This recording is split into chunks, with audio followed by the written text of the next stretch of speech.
Davao, na matatagpuan sa Timog Mindanao, Pilipinas, ay kilala sa maraming bagay. Una, ito ang tahanan ng Mount Apo, ang pinakamataas na bundok sa Pilipinas. Pangalawa, ito rin ang tahanan ng Philippine Eagle Center kung saan makikita ang mga ibon na ito na nanganganib na maubos. Bukod dito, kilala rin ang Davao sa kanilang masasarap na prutas tulad ng durian at pomelo. Mayroon din silang mga magagandang beach resorts at diving spots. Ang Davao City, na pinakamalaking lungsod sa Davao, ay kilala rin sa kanilang Kadayawan Festival, isang taunang pagdiriwang na nagpapakita ng kultura at kasaysayan ng mga tao sa Davao. Ikaw ba, nakapunta ka na ba sa Davao? Ano ang mga gusto mong gawin o puntahan doon? Sa Davao, maraming lugar kung saan maaari kang makabili ng masasarap na prutas tulad ng durian at pomelo.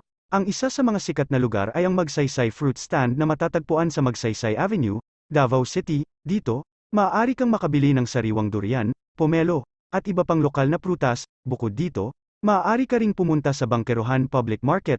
Ito ay isa sa pinakamalaking palengke sa Davao at dito rin maaaring makahanap ng iba't ibang klase ng prutas na nagmula sa iba't ibang parte ng Mindanao. Kung gusto mo naman ng isang kakaibang karanasan, maaari kang pumunta sa mga prutasan o fruit farms sa Davao tulad ng Calinen at Toril. Dito, maaari kang mamili ng prutas direkta mula sa puno. Napakasarap talaga ng prutas sa Davao. Lalo na ang durian at pomelo, sigurado akong magugustuhan mo sila. Sa Davao, maraming magagandang lugar at mga atraksyon na pwedeng pasyalan.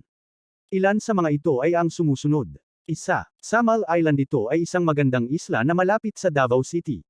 Pwede kang mag-enjoy ng island hopping at bisitahin ang mga magagandang beach at resort sa isla. Dalawa, Mount Apo. Ito ang pinakamataas na bundok sa Pilipinas. Kung mahilig ka sa hiking at adventure, pwede kang umakyat ng Mount Apo at makita ang magandang tanawin mula sa tuktok. Tatlo, People's Park. Ito ay isang pampublikong park na may magagandang halaman at mga pasyalan. Pwede kang mag-relax at mag-enjoy ng kalinisan at kagandahan ng park na ito.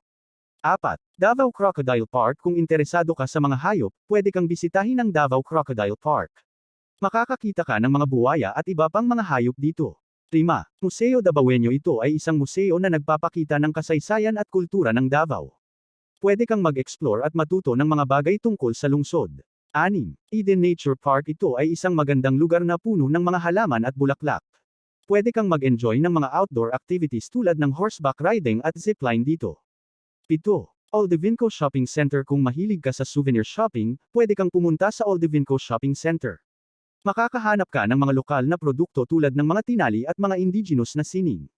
Ito ay ilan lamang sa mga atraksyon sa Davao. May marami pang ibang lugar na pwedeng pasyalan at mga bagay na ma-experience sa lungsod na ito. Enjoy your trip to Davao.